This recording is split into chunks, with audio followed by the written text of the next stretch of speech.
The night my sister wrapped a cord around my throat, I realised I wasn't just fighting to breathe, I was fighting to exist. My voice was gone, but my body screamed for someone to see me. Behind her, my parents stood frozen, not with horror, but with judgment. They didn't ask if I was okay. They asked what I had done to provoke her. That night didn't break me, it woke me up. I wasn't the angry one. I was the abandoned one. And this time I had proof carved in bruises and bones. This time the truth would scream louder than their silence. My name is Rachel Monroe. I'm 39 years old, and I've spent most of those years fading quietly into the background of my own life. I work as a nurse, a job that demands patience, presence and empathy, qualities I mastered not in school but in the house I grew up in, where being invisible wasn't just expected, it was survival. My childhood home was a modest 2-story in a quiet suburb, the kind that looked wholesome from the outside, trimmed lawn, wind chimes on the porch, and the smell of cinnamon rolls every Sunday. But inside, the air was always thick with favouritism and silence. My parents, Gerald and Diane Monroe, were respectable people, church-going, polite, always smiling in public, and they adored their firstborn, my sister Lily, as if the sun itself rose and set with her approval. Lily was 4 years older than me, and from the moment I can remember she was everything I was not. Loud, pretty, attention-seeking, and adored for it. When she sang at school concerts, my mother's eyes filled with tears. When she failed math, Dad blamed the teacher, not her, and when I got straight A's, they barely looked up from their dinner. "That's what we expect from you, Rachel," Dad once said with a shrug, as if excellence from me was a given and therefore unworthy of praise. It wasn't that I wasn't loved. No, love is too generous a word. I was managed, expected to behave, to obey, to clean up Lily's messes without complaint. My earliest memories are full of little injustices that piled up like dust in forgotten corners. My birthdays were often forgotten or overshadowed by Lily's drama. One year she claimed I stole her friends by inviting them to my 10th birthday party, and my mother made me cancel it entirely. I remember winning a regional science fair at 13, staying up for weeks building a model that impressed even the sternest judges. I came home flushed with pride, clutching the certificate, waiting for someone to notice. Lily had sprained her ankle that morning during cheerleading practice. My achievement didn't even make it into dinner conversation. My mother spent the evening icing Lily's foot and saying, "Poor thing, she was so brave today." Lily was always the brave one, the beautiful one, the delicate one in need of constant defence. But behind her angelic smile, she was calculating. She knew how to manipulate our parents with a tilt of her head or a well-timed sob. If she broke a vase, she'd blame me. If she lied, she'd cry first. And every time they believed her. Every time I was the one sent to my room in tears, confused about how justice could be so lopsided. By high school, I stopped expecting fairness. I learned to keep my victories quiet, to hide joy before it could be used against me. I worked part-time jobs while Lily focused on her passions, which meant shopping and starting fights on social media. Yet in every Christmas letter our parents sent out, Lily was the star. Her smile splashed across the page, her minor efforts turned into heroic feats. I was usually mentioned at the end, like a footnote. "Rachel's doing fine, working at the hospital." But it wasn't the big moments that hurt most. It was the accumulation of small, constant reminders that I didn't matter. The way my mother would sigh when I entered the room, like my presence was a burden. The way my father nodded when I spoke, but never really listened. The way Lily rolled her eyes and mocked my clothes, my voice, even my handwriting, and no one ever told her to stop. I didn't fight back. Not because I lacked strength, but because I believed that if I just tried hard enough, loved hard enough, stayed quiet enough, one day they'd see me. One day they'd realise I was worthy too. That day never came. But there was one person, just one, who ever made me feel like maybe I wasn't invisible. My Uncle Thomas, my father's older brother. When I was a child, he used to visit from out of town, once every couple of months. He was the only adult in my family who looked me in the eye and asked questions that didn't involve chores or school. He'd bring books, not dolls.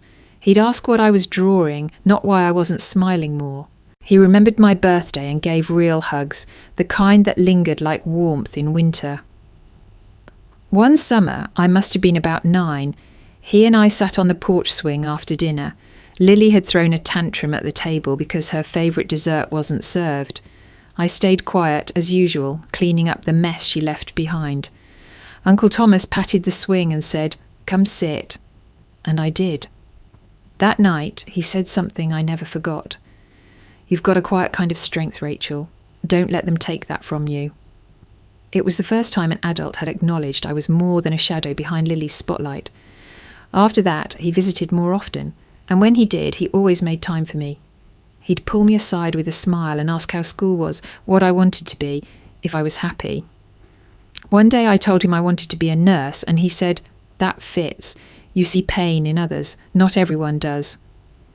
I clung to those words like a secret treasure. For a while I started believing maybe I wasn't alone, that maybe someone saw me clearly. But just as that hope started to bloom, it withered.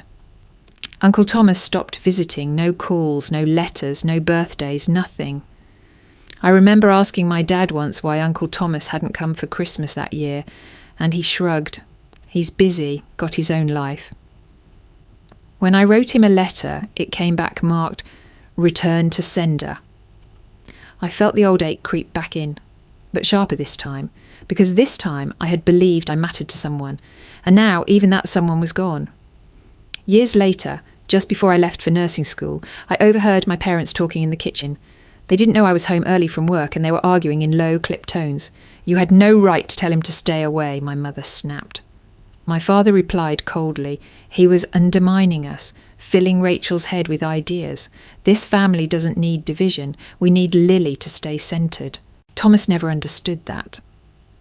I stood frozen in the hallway, heart pounding. The words hit harder than any slap. My father had pushed Uncle Thomas away, not because he was toxic, but because he saw me, because he dared to give me the attention that Lily believed was hers by birthright. That moment broke something inside me. It wasn't just neglect. It wasn't just favouritism. It was intentional erasure. They didn't want me to shine. They wanted me to be the support beam holding up Lily's pedestal. They didn't just forget my worth, they rejected it, actively, deliberately, cruelly. And worse, they removed anyone who challenged that order. That night, I went to my room and took out an old photo, Uncle Thomas holding me on his lap when I was 5, both of us laughing. I stared at it for a long time, then placed it between the pages of my anatomy textbook, a reminder of what was stolen from me. Not just love, but the right to be seen. That was the first time I understood that my family didn't just forget me. They chose to unsee me, erase me, so Lily could glow undisturbed. And in doing so, they lit the first spark of the fire I'd carry for decades. Growing up in the shadows taught me one thing. If no one would lift me up, I'd have to climb on my own. And I did. I buried myself in schoolwork, took part-time jobs before I was legally old enough, and saved every spare dollar in a coffee tin under my bed. While other kids went to parties or football games, I was bussing tables, washing dishes, or tutoring younger students who were louder but less driven. Every sleepless night became a brick in the wall I was building between myself and the versions of me my parents had scripted, a quiet helper, a background character. Meanwhile, Lily floated. My sister was the kind of girl who found new hobbies every month and dropped them just as fast. Ballet, theatre, photography, painting. Nothing stuck. But each new phase was treated like genius waiting to be discovered. My parents would beam every time she picked up something new, boasting to neighbours about her creative spirit, while ignoring the fact that she never finished anything. When college application season came, I carefully researched affordable programs, calculated tuition costs, compared scholarship options, and quietly applied to 5 schools. I got into all of them. Lily applied to one, an expensive liberal arts school 2 states away. She got waitlisted, but our parents pulled strings. A call here, a donation there. Suddenly she was accepted. "She deserves a chance to thrive," my mother said, her eyes wet with emotion. "We can't let money stand in the way of her future." I didn't say anything. I never did. I just went back to work, picking up extra shifts, skipping meals when necessary, and putting every cent towards my dream of becoming a nurse. My grades were spotless, my attendance perfect. I applied for scholarships, grants, anything that might keep me afloat. I did this alone, No favours, no donations, no family meetings to strategise, just sweat and silence. Lily didn't last long. By the end of her second year, she had flunked out. Not that anyone admitted it. My parents told everyone she had chosen a different path and needed time to find herself. They welcomed her back home with open arms, redecorated her old room, and acted like nothing had happened. She started working part-time at a boutique, but spent more time on Instagram than on the sales floor. Still, she was treated like royalty. When my acceptance letter came for the state nursing programme, I didn't expect a parade, but I thought maybe, just maybe, someone might say they were proud. I printed out the letter and left it on the kitchen counter where my parents couldn't miss it. The next morning it was gone. No one said a word. It was like it had disappeared into the void. I moved out quietly, packed my things into a used car I'd paid for in cash, and drove to a campus that felt more like home than my real house ever had. I shared a cramped apartment with 3 other nursing students, lived on frozen meals and dollar store shampoo, but I felt freer than I ever had before. Through it all, I kept working, overnight shifts as a caregiver, long hours at the student clinic, tutoring freshmen during exam season. I stitched together a life through grit and caffeine, pushing my body harder than it wanted to go, but the vision was clear. This was my escape. Then came graduation. 4 years of blood, sweat and silence culminating in one proud walk across the stage. I wore my white coat with trembling hands. The dean said my name. People clapped. My classmates had family in the crowd with signs and balloons. I had an empty row with 2 seats left unclaimed. My parents didn't come. No call, no message, no card, nothing. Later I found out that they were at Lily's art show, a weekend hobby she picked up after taking a local painting class. My mother posted a picture of a canvas covered in glitter captioned, "So proud of our talented Lily." That night I sat alone in my tiny apartment, still wearing my graduation gown, and let myself cry for the first time in months. Not for the applause I didn't get, but for the silence I had inherited, a legacy of being overlooked, undervalued, unseen. 2 years after graduation, I came home briefly to help pack up the old attic. My parents were remodelling, and my mother had insisted that I clear out the clutter from my childhood boxes. I hadn't stayed overnight at that house in years, not since I'd built a life of my own, with a full-time job, my own apartment, and a small cat named June. But I came anyway, out of obligation, not love. The attic was dusty and warm, the air thick with the scent of forgotten things. I dug through boxes of faded notebooks, childhood drawings, a shoebox of report cards, and some yellowing photos. At the bottom of one bin, marked Rachel School, I found a plain manila envelope, sealed but unaddressed. Curious, I tore it open and slid out a letter printed on heavy cream paper. It was from a National Scholarship Foundation, one of the most prestigious in the country. The date stamped on top made my breath hitch. June 2002, the summer after I graduated high school. The letter congratulated me for being selected for a finalist interview in New York City, expenses paid, for a full ride scholarship to any medical programme of my choice. I read it twice, then 3 times, my hands trembling. I had never seen this letter before. My heart pounded as I flipped the envelope over. There in my mother's handwriting was a note scribbled hastily in blue pen. "Don't tell Rachel. Lily's rejection hit her hard. This would destroy her." The words blurred as tears filled my eyes.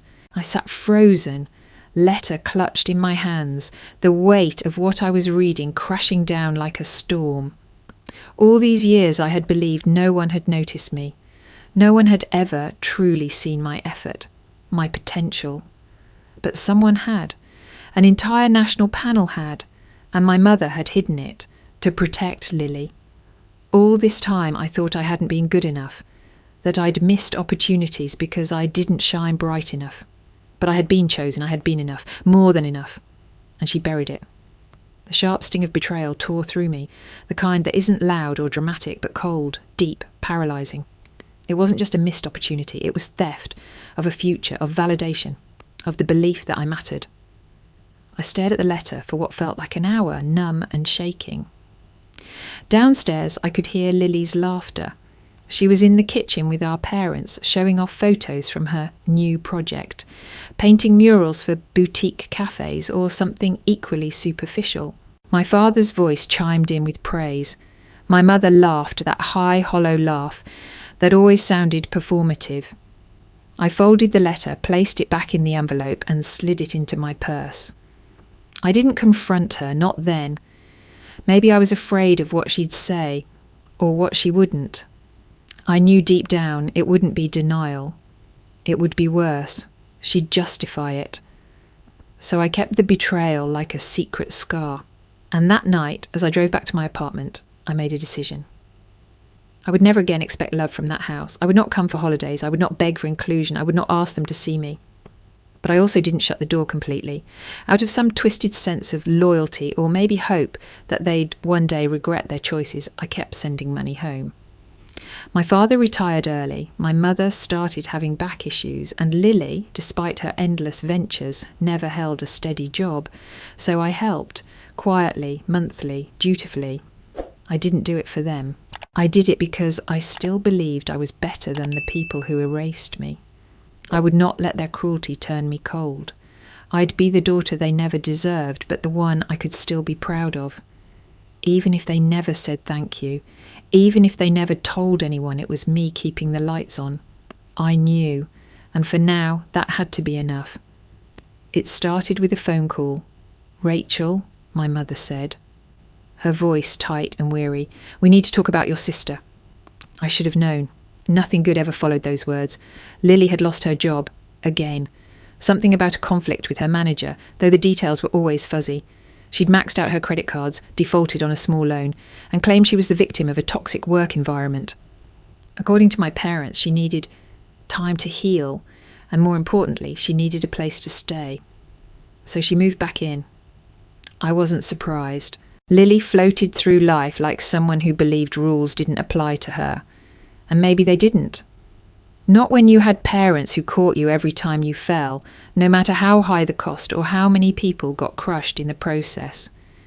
Within weeks, the dynamic I'd known all my life returned with cruel precision. My parents orbited Lily like planets around a sun. They spoke gently to her, praised her resilience, cooked her favourite meals. Her latest hobby, candle making, was suddenly the centre of every conversation. My mother posted pictures of her on Facebook, so proud of my creative girl back on her feet again, feet that never walked far before tripping on someone else's back. I kept my distance, but then came the second call. "Rachel," my dad said this time, "we're in a bit of a tight spot. Your mum had to help Lily cover some overdue bills. We thought maybe, well, if you could spot us a little, just until she finds work." Spot them? Like I was some kind of ATM with a family name. I hesitated, heart pounding. My first instinct was to say no, but old habits run deep and guilt was a powerful thing. So I wired the money, enough to cover 3 months of rent and credit payments. It hurt, but I told myself it was temporary. It wasn't. The next month brought another call, then another, each time cloaked in different language. "Just a little help. She's trying, Rachel." This is what family does. What family does. The phrase burned every time they said it, because when I needed them, on my graduation day, during the lonely nights in college, when I found that letter in the attic, they weren't there. But now that Lily needed rescuing, I was suddenly indispensable. They didn't ask if I could afford it, they didn't ask how I was doing, they just assumed I'd say yes. And I did, over and over. Because deep down, some part of me still believed I was responsible for their comfort, even if they'd never lifted a finger for mine. I worked extra shifts. I skipped a vacation I'd saved for. I told my friends I couldn't meet for dinner, all so Lily could keep making candles and posting inspirational quotes on Instagram. Each transfer felt like a silent erasure of the life I was trying to build. One evening, while balancing my checkbook, I realised how much I'd given them over 6 months, more than I had in savings. I sat on my couch, fingers trembling, eyes scanning the spreadsheet. Rent, food, bills. My own survival was starting to crack under the weight of someone else's irresponsibility, and they didn't even know or care. That night, I didn't cry, I didn't scream. I sat in silence, the same kind I'd inherited from them, and stared at the ceiling. This wasn't debt. It was inheritance, an endless loop of giving, sacrificing, shrinking, so Lily could shine a little longer. I didn't find out right away. It came like most betrayals do, quietly, in a way that almost didn't seem real at first. It started with a forwarded email. One of my old high school classmates, who still lived in town and occasionally sent me local gossip, forwarded me an article from a small community blog. The headline read, "Local woman sues ex-boyfriend for emotional damages in unprecedented civil case." It wasn't the headline that made my stomach flip. It was the photo beneath it, Lily standing outside the courthouse in a fitted blazer, dabbing at the corners of her eyes with a tissue like she was starring in some made-for-TV drama. Her name was in bold, along with the name of the defendant, a man she had dated for less than 6 months a year ago. The article described how Lily had hired a private attorney to file a lawsuit for emotional distress, claiming her ex had damaged her creative spirit and undermined her livelihood. It was ludicrous. And then I saw the name of her attorney, a boutique firm known for expensive high-drama cases. My chest tightened. That's where the money had gone. The payments I'd made, the extra shifts I'd worked, the dinners I skipped, not to help her get back on her feet, as my parents had claimed, but to help her launch a personal vendetta wrapped in glittery self-pity. Fury welled up in my throat, hot and sharp. I called my mother, fingers shaking so hard I nearly dropped the phone. She answered cheerily, as if nothing had happened. "Rachel, I was just thinking about you." I didn't waste time. "Did you know Lily used that money to hire a lawyer?" There was a pause, just long enough to confirm the truth. "She deserves to defend herself," my mother said flatly. "She's suing someone she dated for a few months. This isn't survival, Mum. It's theatre." "He hurt her," she snapped. "You weren't there. You didn't see what he did to her confidence. That man made her feel worthless. Lily has always been sensitive." "Sensitive?" I echoed, stunned. "You mean manipulative, entitled, destructive. She's your sister, Rachel," she said, voice rising. "And if a man breaks a woman's spirit, she has every right to seek justice. You, of all people, should understand that." My pulse pounded in my ears. "I understand injustice," I said, "because I've lived with it my whole life, and I sure as hell know what it looks like when the wrong person gets protected." There was another pause, then quieter, colder. "Don't be dramatic." That sentence, so short and cutting, landed like a slap. It was the same tone she used when I cried as a child, when I asked why my science fair win wasn't worth a family photo, when I dared to speak up about how Lily treated me. In that moment, everything crystallised. It wasn't that I had failed to be good enough, or loud enough, or loving enough. It was that they had never planned for me to exist as anything more than a support beam in Lily's house of mirrors. A donor, a scapegoat, a name on a cheque. They hadn't ignored my potential. They had buried it, so Lily could stand taller. "I'm done," I said finally, voice shaking not with fear but clarity. "You can figure it out yourselves from now on." "Rachel," she began. But I hung up. I sat in silence for a long time after that, staring at the article still glowing on my laptop screen. The photo of Lily outside the courthouse, the pride in her pose, the way she'd weaponised pain she likely exaggerated or invented to serve herself. I should have cried, but I didn't. I felt clean. For the first time, I saw my reflection not as the quiet girl in the background, but as someone finally stepping out of frame. Not because I was pushed, but because I chose to walk away. It was supposed to be a 5-minute visit. I had left a folder of medical licensing paperwork in my old bedroom, and rather than ask my parents to dig through boxes, I decided to swing by after a shift. It was late, nearly 10, and the house was quiet when I parked outside. I didn't plan to stay. I didn't plan to see anyone. But plans don't matter when you're walking into a trap. The front door was unlocked, like always. I stepped inside quietly, the weight of old air and older memories pressing down on my shoulders. The hallway lights were dim, the walls unchanged, still lined with photos of Lily in every pose, prom queen, dance recital, vacation smiles. Not one photo of me.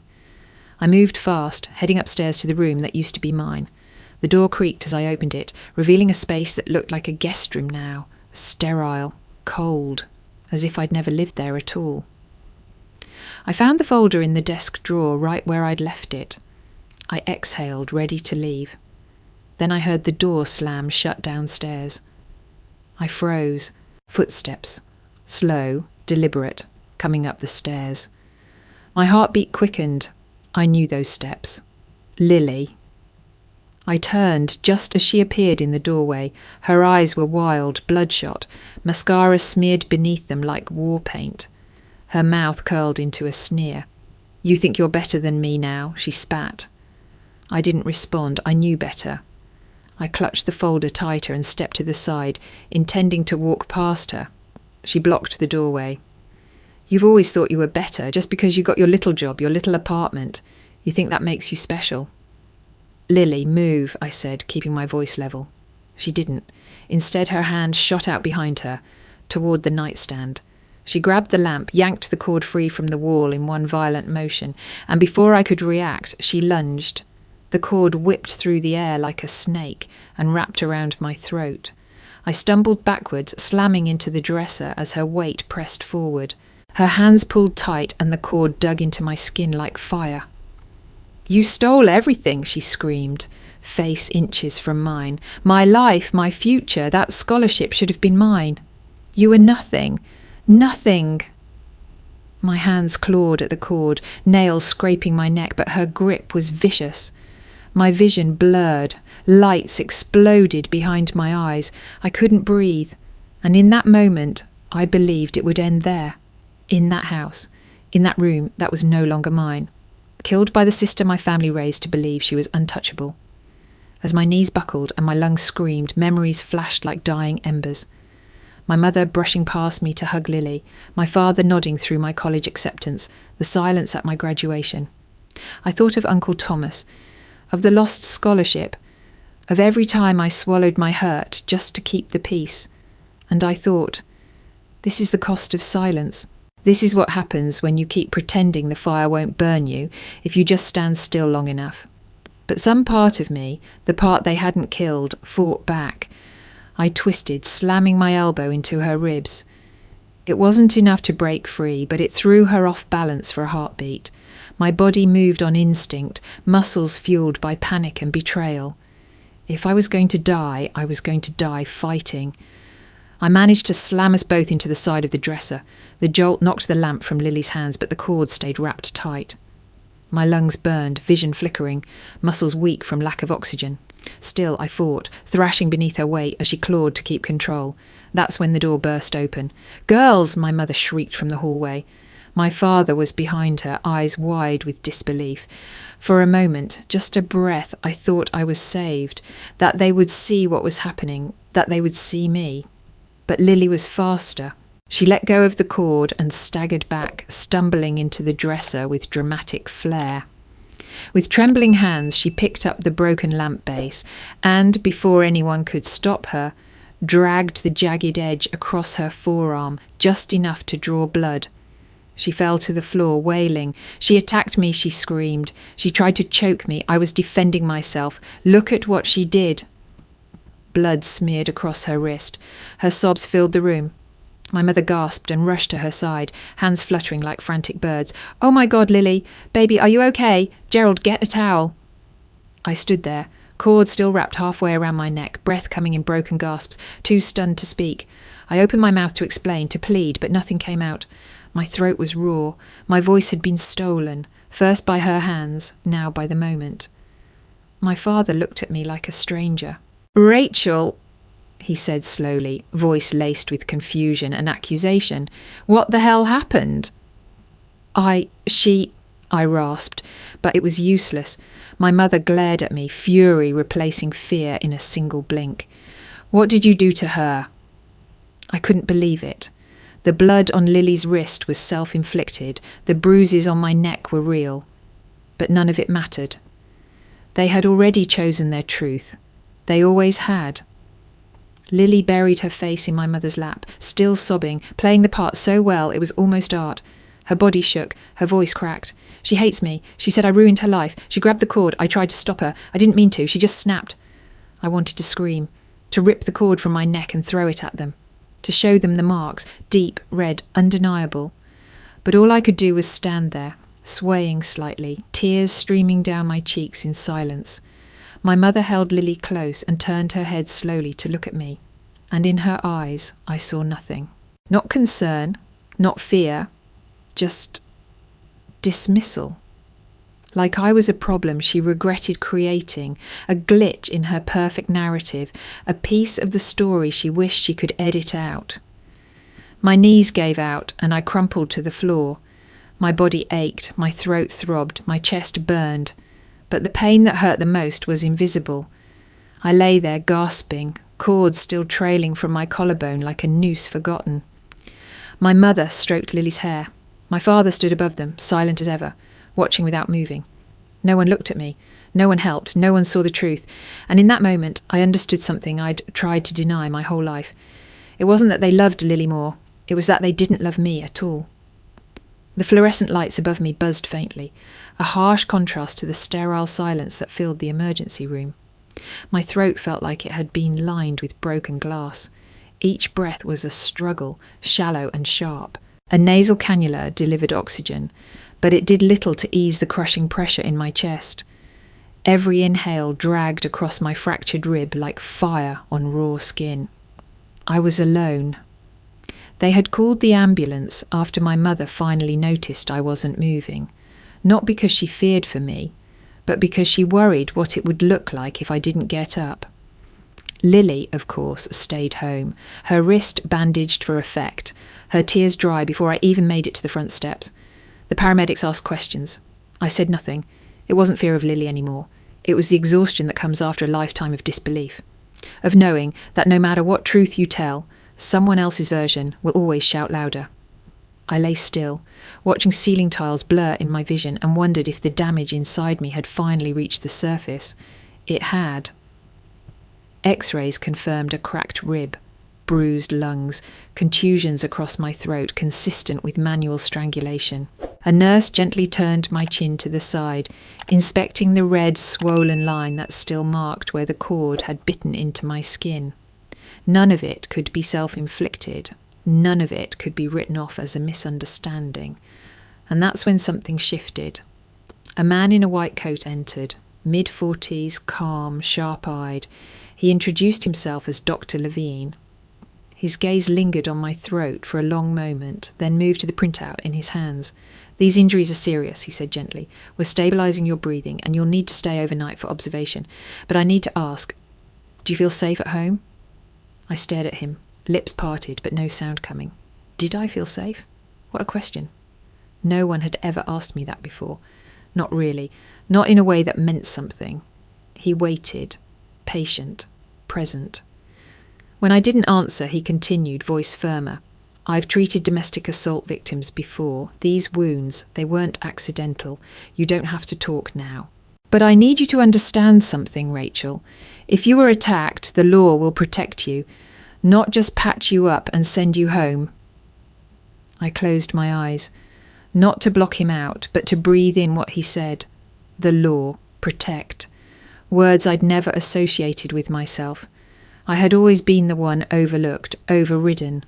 But now there were X-rays, medical records, physical proof carved into my skin and bones, and it wasn't just mine to carry anymore. Later that night, a police officer arrived. He was quiet, professional, but I could sense he already knew more than I'd said. Dr. Levine had filed a report. Legally, he was required to. The nurse who had treated me, her eyes soft and sad, confirmed what she saw, what she documented. Bruises that matched the shape and width of a lamp cord, pressure points on my neck, redness around the wrists where I had fought back. I didn't lie, but I didn't give everything either. I said I was attacked. "By whom?" the officer asked gently. I looked down at my hands, at the IV trailing from my arm, at the bandage over my ribs, and I said, "Someone I live with." It wasn't much, but it was the beginning. The officer nodded, scribbled notes, left me his card. "If you remember more, if you want to press charges, we'll listen." He meant it. I could see it in his eyes. I wasn't used to being believed. That alone felt like a victory. Later, when the nurse helped me settle in for the night, she paused at the edge of my bed. "I don't know what happened," she whispered, "but you're brave and you're not alone." Her kindness undid me. I turned my face away, tears sliding silently across my temple. For the first time in my life, the truth wasn't just mine to scream into a void. It was in the chart, in the x-rays, in the hands of people who didn't know Lily, who didn't care about family reputations or whispered justifications, who just saw facts, evidence, pain. And it mattered. Something in me that had been broken for years, quietly, silently, steadily, began to shift, not heal, not yet, but crack open, because now I knew. The next time someone asked what happened, I could answer, and they would believe me. The next morning, sunlight filtered in through the hospital blinds, casting soft gold across the foot of my bed. I hadn't slept. Not really. My body had rested, but my mind stayed alert, waiting for the next blow, the next betrayal. I kept expecting someone to burst in, my mother, Lily, even my father, to rewrite the story, to take back the small shred of validation I'd received. Instead, someone else entered, a nurse, older, with greying hair pinned into a loose bun and gentle lines around her eyes.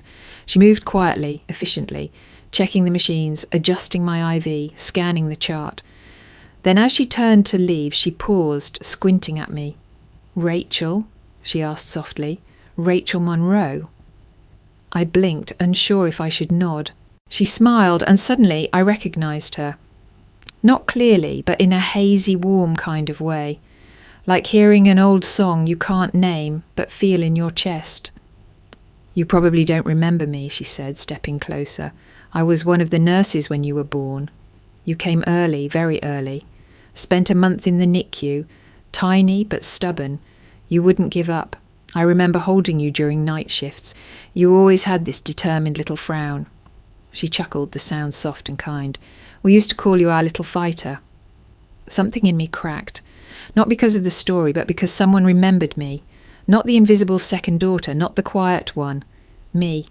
She must have seen it on my face, the disbelief, the grief, the ache, because she pulled a chair over without asking and sat beside me. "I saw your name on the board last night," she said, "and when I saw the bruising, read the chart, I knew something was wrong." My throat tightened. She didn't ask what happened. She didn't need to. She reached into her pocket and handed me a peppermint. "You used to like these," she said. "Still do?" I took it with trembling fingers, nodding.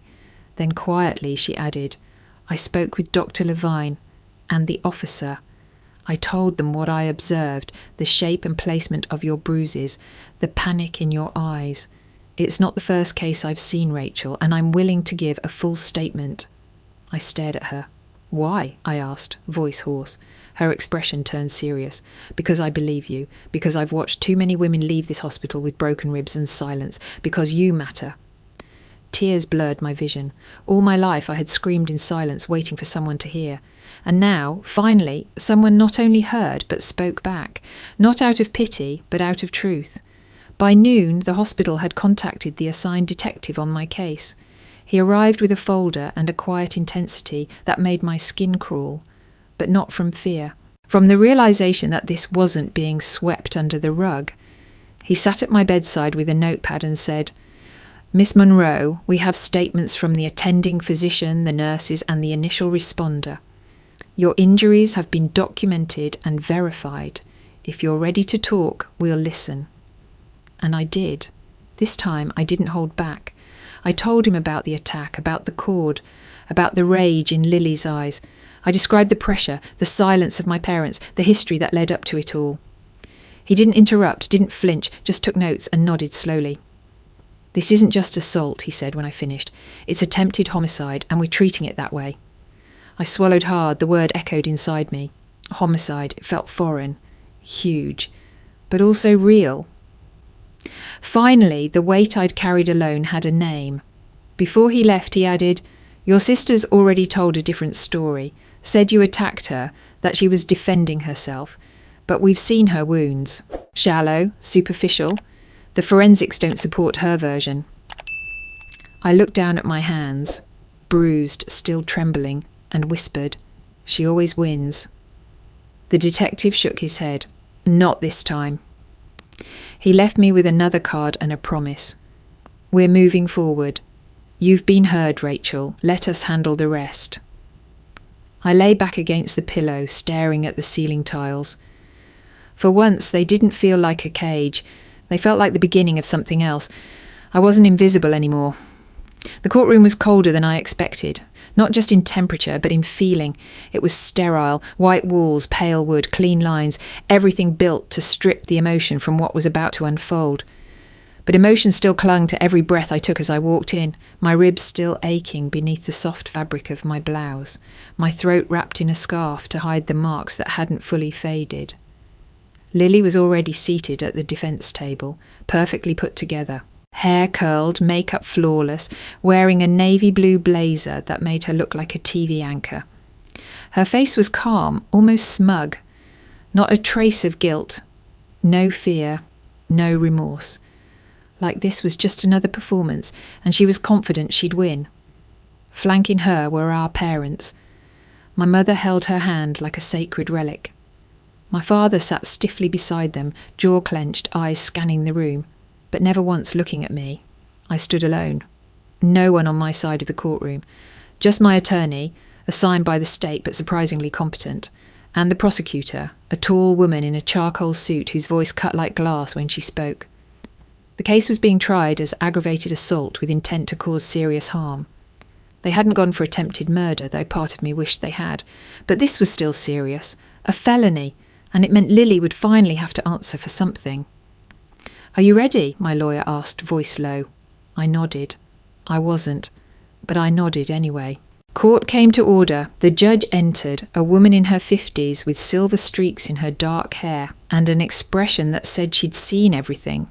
She looked neither kind nor cruel, just tired. The opening statements were brief. Lily's lawyer tried to paint a picture of emotional instability on my part. He called me a high-functioning but volatile sibling who had always harboured jealousy towards the more accomplished sister. I almost laughed. Then came the evidence. The prosecutor stood, voice steady, and walked the jury through every piece. Exhibit A, the hospital records, photos of my bruised neck, high-resolution images showing the red and purple rings around my throat, the deep fingerprint bruises on my arms. Exhibit B, the X-rays. A full scan of my chest showing the clean crack along the 7th rib, the kind of injury that, according to medical testimony, required force consistent with blunt trauma during a physical struggle. Exhibit C, the nurse's statement, her statement. The woman who'd held me when I was born, who now stood in a courtroom saying, "These marks are not consistent with self-defence. They were deliberate, targeted, and intended to inflict harm." The room was silent as each slide flicked onto the projector screen. Even Lily stopped smiling. I watched her fingers tighten around her chair as the words built, one after another, like bricks in a wall she couldn't climb.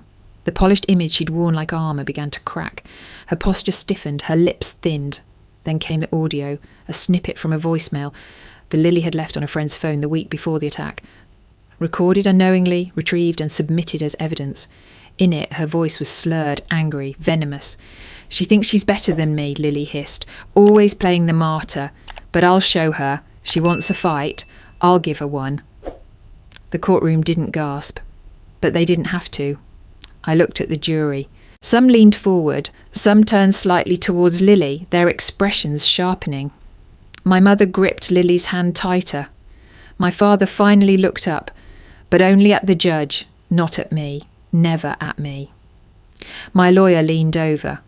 "You're doing great," he whispered. I wasn't doing anything, just breathing, barely. But in that moment, for the first time, I felt like the weight wasn't all on my shoulders. The evidence spoke louder than any loyalty my family could pretend. The bruises didn't lie, the x-rays didn't apologise, the nurse's voice didn't waver, and neither did the truth. Just when I thought the courtroom had settled into a rhythm, legal terms, evidence exhibits, expert testimony, the prosecutor stood again with something new in her hands, a flash drive. "Your Honour," she said, "we have one final piece of evidence. It was submitted late due to recent acquisition. A neighbour across the street from the Monroe residence had a home security system. The footage was just recovered this week." There was a quiet rustle among the gallery. Lily's lawyer stood immediately, objecting. "Your Honour, this wasn't listed in discovery." The judge raised a hand. Overruled, will allow it. Proceed. The lights dimmed. The screen lit up. Grainy footage appeared. Black and white, time-stamped 10:03 p.m, the night of the attack. The angle showed the Monroe house from across the street, focused mostly on the yard, the front path and part of the porch. There was no video from inside the house, of course. But then, audio. A sudden sharp voice cut through the static. Lily. "You think you can humiliate me?" she shouted from just off screen. "I'll show you what happens when you take what's mine." The words echoed in the room like gunshots. The camera caught the front door slamming as she entered. Nothing visual beyond that, but it didn't matter. Her voice, unfiltered, furious, premeditated, had already spoken volumes. The video stopped. Silence followed, heavy, unbreakable. Lily didn't move. Her face went pale, her posture collapsed, and for the first time since this trial began, the mask she'd worn, composure, confidence, calculated grief, fractured. Her hands trembled. She blinked rapidly. My mother let out a sound, half gasp, half choke, and slumped forward. My father reached for her arm, steadying her, but his eyes turned towards me, and for the first time they stayed there. Not with anger, not with dismissal, but fear, genuine, dawning fear, of what I had endured, of what their daughter, their golden child, was truly capable of. He didn't say anything. He didn't need to. That single look, etched with something like horror, was louder than any apology he never gave. Lily, still frozen, finally cracked. Tears welled in her eyes, different this time.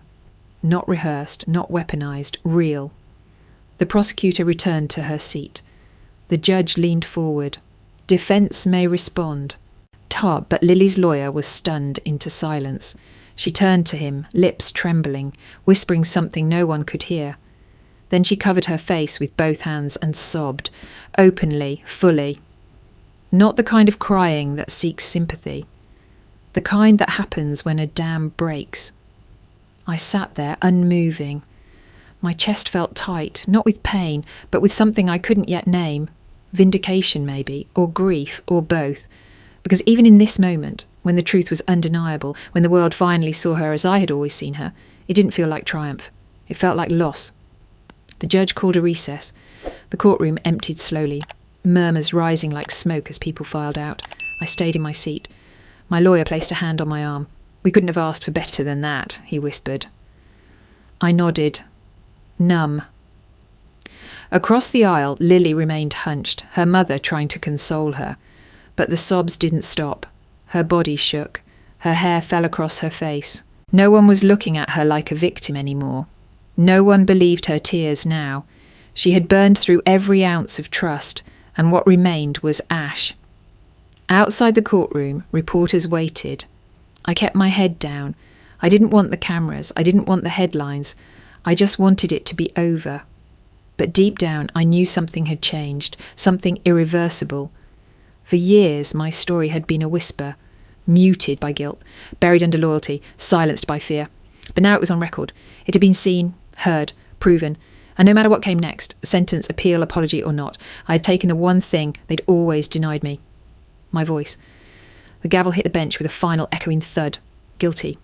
The word hung in the air like smoke after a fire. It didn't erupt into gasps or cheers. No one clapped, no one collapsed. But for me, it was deafening. Because for the first time, someone else had said it. Not just me whispering into the void, the court, the judge, the law. They had spoken, and they had spoken in my favour. Lily Monroe was found guilty of aggravated assault with intent to cause serious bodily harm. She didn't cry when the sentence was read. She just sat still, staring ahead, jaw clenched, as if holding back the last thread of control she had left. My mother wept beside her. My father said nothing, his face unreadable. They didn't look at me. And that was fine. I didn't need them to, because I wasn't theirs anymore. The trial ended on a Friday afternoon. By Sunday morning, I had packed up the last of my things from my shared rental and signed the lease on a tiny studio apartment across the city. It wasn't much, bare walls, creaky floors, a window that stuck. But it was mine, no footsteps pacing outside my door. No voices reminding me of who I wasn't. Just space, silence, and sunlight. On my first night, I sat on the bare floor with a cheap pizza and a bottle of wine I couldn't quite afford, staring at the ceiling and breathing without fear for the first time in years.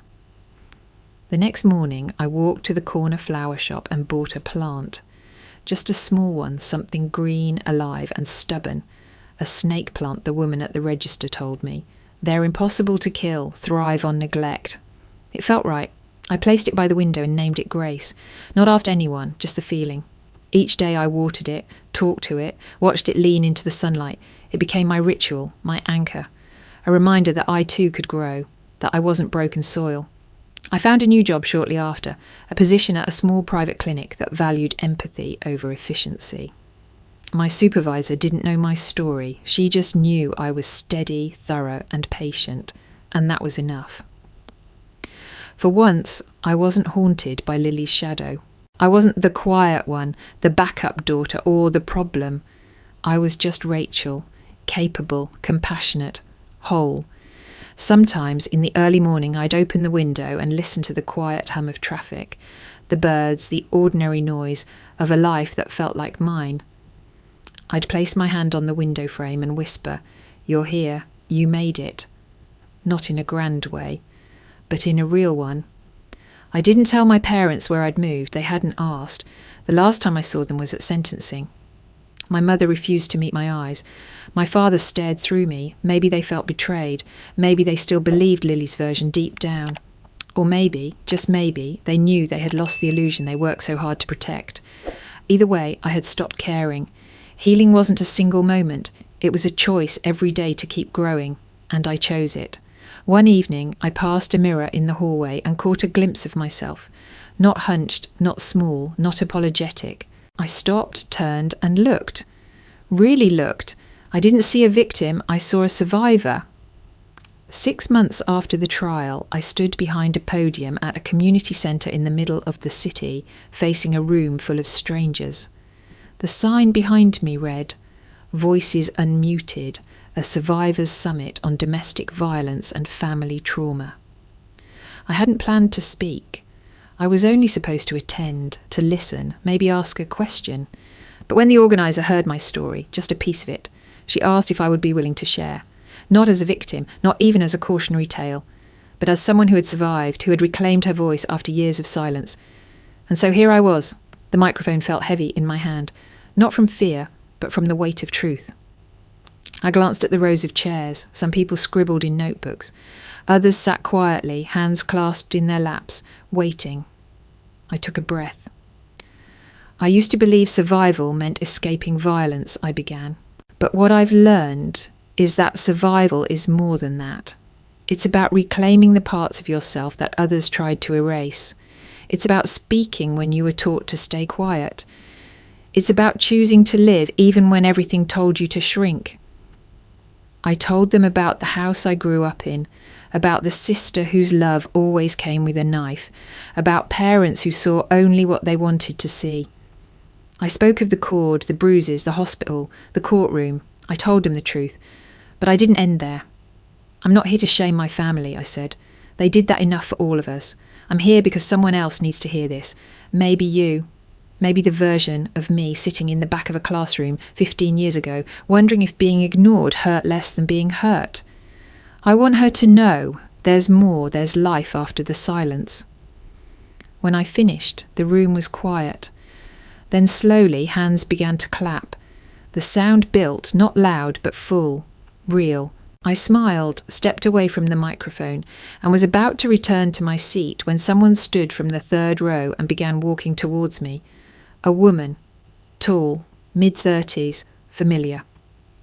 She stopped just in front of me, eyes wide, face trembling with something between shame and resolve. It took a moment, but then I recognised her. Meline, my cousin. Lily's favourite ally growing up. She'd been at every holiday, every family party. She was the one who used to laugh when Lily mocked my clothes, who once told me I was too sensitive when I cried after Lily ruined my art project at 12. Now she stood in front of me, hands slightly raised. "I didn't know," she said softly. "Not really, I believed her. I believed everything she said. And I'm sorry." The words knocked the air from my lungs. I didn't cry, I didn't recoil, I just nodded, slowly. I know, I said. We all believed her. That was her power. Madeline's eyes filled with tears. You deserved better. You still do. For a moment we stood there, two women bound by the same past, but now walking different paths. Her apology didn't erase anything, but it mattered. It meant I had been seen. Later, as the event wrapped up, I stepped outside into the fading afternoon light. The sun broke through the clouds, casting warm gold on the pavement. The city buzzed softly around me, cars, footsteps, life moving forward. I tilted my face to the sky. The warmth on my skin felt like a blessing, like a beginning. Not long ago, I would have flinched at the sound of a slammed door, questioned my worth because of a glance from my mother, shrunk every time someone said the name, Lily. But not now. Now I was a woman with her own name, her own space, her own story. I had lived through the dark, and now I was stepping into the light.